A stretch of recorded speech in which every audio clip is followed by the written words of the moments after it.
Hello and welcome back to another Princess Mononoke cosplay build. In this video I am making her accessories plus her shoes. The first thing I made out of all this stuff was the earrings and necklace, and I used clay to make all of this. It was just an air drying clay. But yeah, basically for the earrings, I just rolled it out flat and used my little bottle thingy to mark the size of the circle that I wanted, and I just cut it out. I didn't have professional tools, so I just used a plastic knife and smoothed it around the edges. And then I just poked holes while it was still wet where I would thread the wire to attach the little earring hook. And then I started sculpting the fang for the necklace. I basically just rolled a worm like you do with Play-Doh and then just shaped it until it was a shape that I liked. And yeah, there it is. And then I made, I believe, 4 of them. Yep, that's what they looked like once they were all finished.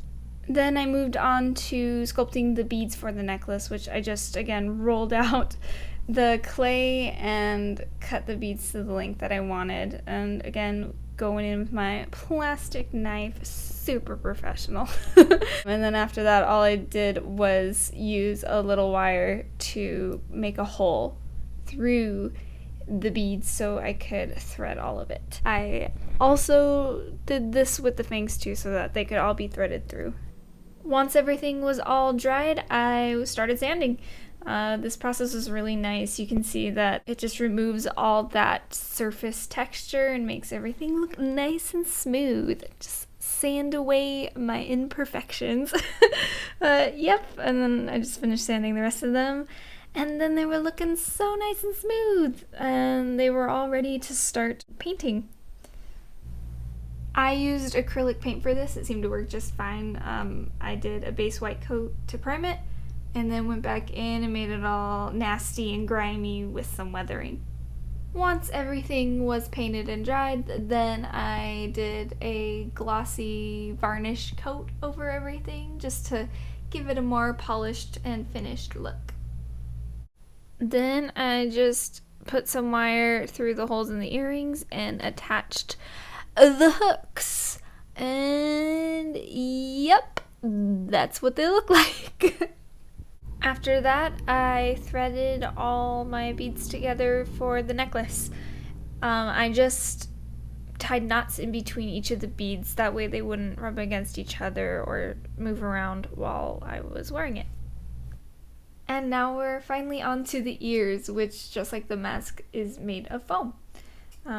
Pretty simple design. I just kind of sketched out an ear shape and then cut that out, and I had the mask nearby to compare the size and make sure it was looking how I wanted, and just traced it onto foam and cut it out, and then took it outside with my ant friends to sand it with my Dremel. There were so many ants, oh my gosh. But yeah, just cleaned up the edges, made them look smoother and more rounded. And then took it to my heat gun and made it have a curve, because once you heat it up and it cools down, it keeps that shape, and you can see before and after. Just gives it a nice curvy shape. Then I primed the foam with a handy dandy Plastidip, which makes it just easier to paint so the foam doesn't absorb all of the paint and instead stays on the surface with the Plastidip. But yep, and then I just sewed it right onto the hood, which is actually super easy. I just stabbed the sewing needle through the foam and it wasn't too bad to sew on. Moving right along to her head and armbands, I just made some strips out of the same fabric I used to make her dress, and then made this pattern for the little bead decorations, look like a little TIE fighter, and just traced it onto some more blah and cut it out. When I was heating it up, I realized I made the arms too long, and so they overlapped, which I thought would be fine. I just threaded it through, but you can see I struggled, and so I ended up making them shorter so that there would be a little gap between both of the little arm things. That way I could easily slide the band through the beading. And for the details on the beads, I just used some clay, and once everything was dry, I painted it and added them to the strips of fabric. And once those are on, I just sewed the ends together. And next is her dagger. All I did to start was sketch out the shape of her dagger onto some paper, and then once I was happy with that, I moved it to the foam and just traced it over and cut it out. I used 2 different foam thicknesses, and that's why they're different colors. But once I had that all cut out, I started with the handle and glued it together with some rubber cement and put a popsicle stick in the middle of it. That way when I slide it into the blade, it'll be a little bit more sturdy.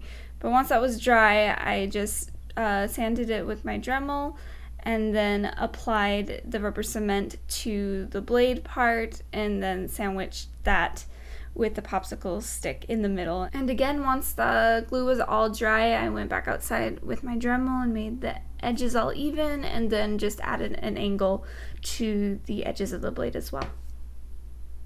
And I just went in with the Plastidip, and it was all ready for some painting. And once I had all the colors on, I made sure I went back with some darker paint and added just some weathering. I weathered pretty much everything with this costume. It makes it look so good. And once that was done, I just took a strip of some pleather and added it to the handle. I thought it made it look cooler. But yep, I just used hot glue to wind it around and keep it in place. And finally, we're on the last part of this video, which are the shoes. If you made it this far, congratulations. You're a trooper. I just bought some $5 shoes from Walmart. That way they're really cheap, and I didn't feel bad putting hot glue all over them, and just I saran wrap my foot, and then you put duct tape over your foot to make a pattern. So your shoe kind of looks something like this before. And then I just drew lines where I would cut it, and then boom, I had my pattern. I use this technique for pretty much every shoe cover that I've ever made.